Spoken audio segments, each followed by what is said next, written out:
Before this video begins, make sure to subscribe and turn on notifications so you never miss an upload. Also, be sure to check out my affiliates down below so you can get discounts on different car mods and products. Alrighty, let's get into the review.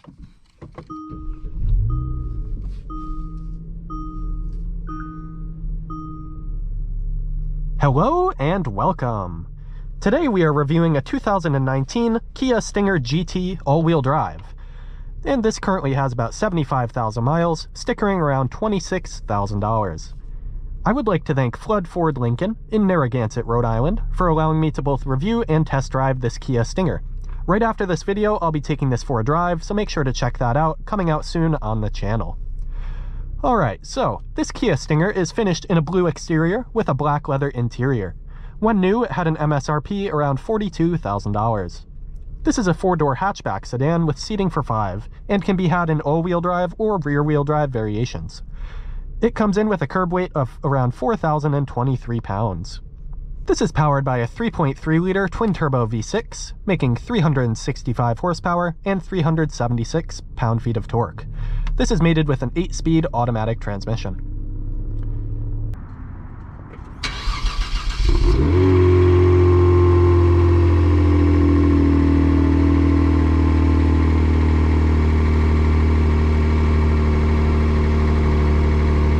This has a manufacturer reported 0 to 60 time of about 4.7 seconds.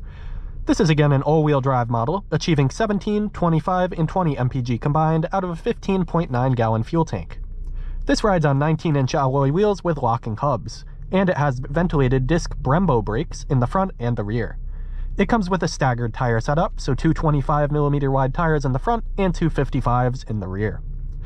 As for safety, you get blind spot monitoring, rear cross traffic alert, and auto high beams. So, Kia released the Kia Stinger back in 2017, and it's still in production at the time of filming here in December 2023. I've always heard this car described as criminally underrated, so I've been looking for one of these for a while. I'm very excited to drive it and check it out. Some close competitors to this Kia Stinger include the Audi S4, BMW 3 and/or 4 Series, and the Mercedes-AMG C43. This Kia Stinger GT trim sits above the premium trim that comes with a 4-cylinder turbo making 255 horsepower, but the rest of them, and the trims above this like the GTS, GT1, and GT2, all get this twin-turbo V6, and the higher trims add a bit of tech and a little bit more performance options as standard. For the exterior, this measures in at 190.2 inches long, 73.6 inches wide without the mirrors, and is 55.1 inches tall. The GT rides on 4-wheel independent suspension and has a 3.54 axle ratio. Out back for trunk space, you get 23.3 cubic feet with the seats in place.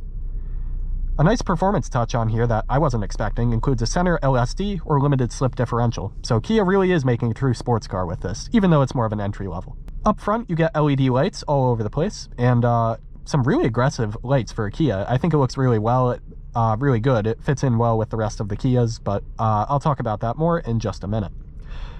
And you do get some decorative hood scoops on top. Those are not going to be functional, but some of the vents around this car, some of them are functional. So there are a couple like down in the bottom front of the grille on screen.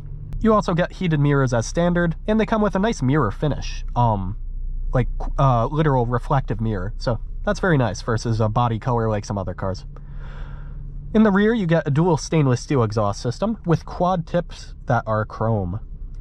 And to make a couple jokes about Kia before we wrap up the specs, let's hope that this Kia does have an immobilizer so it doesn't get stolen in the time I'm walking around this car. And also, let's hope it doesn't start a car fire when I'm driving it. I'm independent, I say what I like, and I'm always going to make some jokes about certain car brands, especially Kia and Hyundai. So, like it, hate it, I still think the car is cool off initial impressions, but never a bad time to make some jokes about Kia. Alrighty, and let's have a step outside. Alright, so here on the exterior of this Kia Stinger GT, this is again a 4-door hatchback. That's not that common to make into an elongated sports sedan, but still keep it a hatchback. Those are becoming very rare, at least in the US market, but yeah, I think it looks great. From the side profile especially. Some people don't like this. This is actually a reflector here that sticks out this far.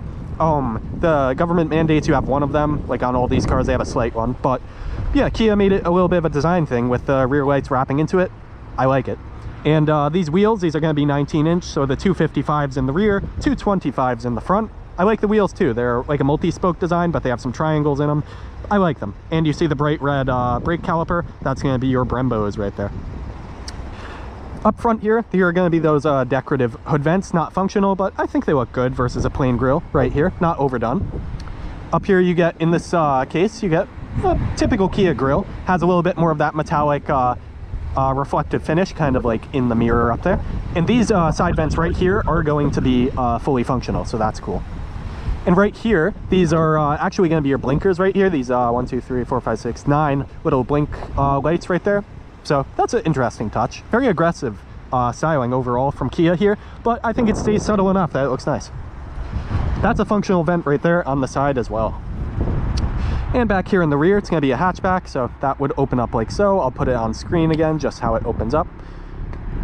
And then here, you get your Kia Stinger badge, GT all-wheel drive, quad tip exhaust. Pretty decent sound in my opinion, and a little bit of a fake diffuser, but again, looks pretty good to me. Nothing on this car, in my opinion, is overstyled. I like it. I think it fits in well with the rest of the Kia lineup, surprisingly, because when Kia came to the US and until like 2010 or so, most people would laugh at you if you said, oh, I'm gonna get a Kia. But Kia has really stepped up their game, at least in styling. I haven't owned them. I'm not going to talk on reliability, as I made those jokes, but yeah, from styling alone, initial impressions, I think this looks very good. And there is no sunroof in this particular one, but you can get a large sunroof that goes to somewhere around here, a panoramic sunroof in some other trims, or optioning this trim. And let's step inside. So here for your door panel, it's going to be a really nice fit and finish. This is all soft plastic right here. This is hard plastic. This is soft though. This looks more of like a true luxury car, this type of thing, like brushed nickel type of look. This is just hard plastic in this case. It's a Kia, but they did a good job with styling. And right here is going to be soft touch, of course. Nice little patch of chrome. I don't know if I love this. It's a little cheap because some people would grab on here all the time to the handle, but it's just, I don't know. I'd prefer just like a solid piece here versus this little weird grab bar thing they included, but that is just me. And then to the left of your steering wheel, you just get a gas tank control, and you can turn on and off your blind spot monitoring and just adjust your lights like normal. Inside here for your steering wheel, this is going to be a heated steering wheel. I forget exactly where you can access that from, but you can have a heated steering wheel in here. And it's a little bit of a flat bottom steering wheel, which is impressive. Again, from a Kia, they really took a lot of styling from true sports cars. This is more of an entry-level sports car, stickering initially around $42,000, but I really like a lot of the touches they did. Nothing's overdone, but it stands apart to me. Really nice bolsters here on the leather steering wheel, and it has a GT badge down below, so that is cool. You get some paddles on the back. They're pretty large, not too cheap or chintzy feeling, so that's good. You get an analog gauge cluster with a multimedia screen in the center, and you can also option for a head-up display. I don't see one in this particular one, but you can get a head-up display even in this trim at the Kia Stinger. For your infotainment over here, first off, pop it into the backup camera. It's not great quality, but it's okay. Then down below you get some really interesting vents, kind of like a Chevy Camaro a little bit, where you twist it. This is on and off, opening or closing the vent, and a nice little satisfying click when you do it either way. But it's like that free kind of moving thing around a little orb in there, so you can get it right where you want it. I like that. It definitely stands apart. I like the dashboard, honestly, of this Stinger. It's a little bit of a small screen, but this is a 4-year-old car, almost 5 at this point, so I'm not going to knock it for that. But I really like the fit and finish through here. It's a little hard. It's not like high luxury materials, but it's well stitched, and I love this this look where it's just almost no texture throughout here, just one simple thing where all the vents are. So I think it works well. Down below that, it looks a little bit more like a typical Kia. They do a lot of this this chrome coloring. For a lot of buttons. You get a hard volume button and power for your radio, which is something I appreciate. And down below that, nothing too much. You get a little slide out spot. You get a USB Type A and an aux, and of course your 12-volt chargers. And you get another Type A actually under there. Little storage cubby right there. Then 2 cup holders like normal, electronic parking brake, your shifter. I don't hate this shifter. It's not that exciting in itself, but it feels pretty solid when you roll through the gears, so that's fine for me.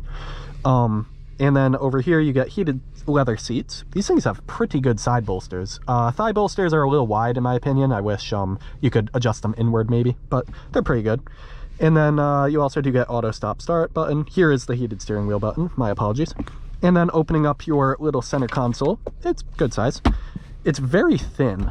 It works okay, it's padded enough, but it's just very thin right here, and maybe almost a little too flat. Maybe I'd prefer a little bit more of a curvature to make it more comfortable on your arm instead of kind of just laying on a platform, but it's okay. And then for your visors up here, let's see, they do slide, they cover the whole window, so that is good. Not gonna have too much sun in your eyes. This little thing is just a remote start that was installed, so that's not something from the factory. Over here from your glove compartment, it's pretty good size, nothing bad. And then for the rest of your infotainment system, if you go that, go Sirius, yeah, it's an okay system. I think it works well. It's not the instant reply, but it's pretty close to instant. It's pretty quick at what it does, so that's good. And let's have a step in the back. And all right, here in the back seat, door looks pretty similar. It doesn't get a nice tweeter speaker up here though. I wish maybe they'd continued that, but again, this is more of an entry-level sports car. I won't knock it. And then for legroom back here, I had the seat where I did. This is a larger car, but it doesn't make the best use of space. I'm 6 feet tall, I have long legs. My feet have some room to go under the seat here, but my knees are pressing against this already, and the seat is not as far back as it goes, so not a ton of room back here, but if you spread your legs a little bit, you could fit most adults back here for a reasonable amount of time. The headroom is actually very good. I still have about 3 inches, so that's good. And you do get climate controls back here. They're pretty vague. They're just whatever speed the front climate controls are at, and then you can make it cooler or warmer at will, but it's okay, it's something. And then just a little normal center pull down right here.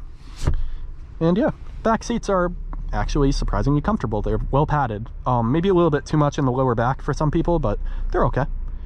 And let's have a step in the front and discuss my final thoughts. Alrighty, back here in the front of this 2019 Kia Stinger GT.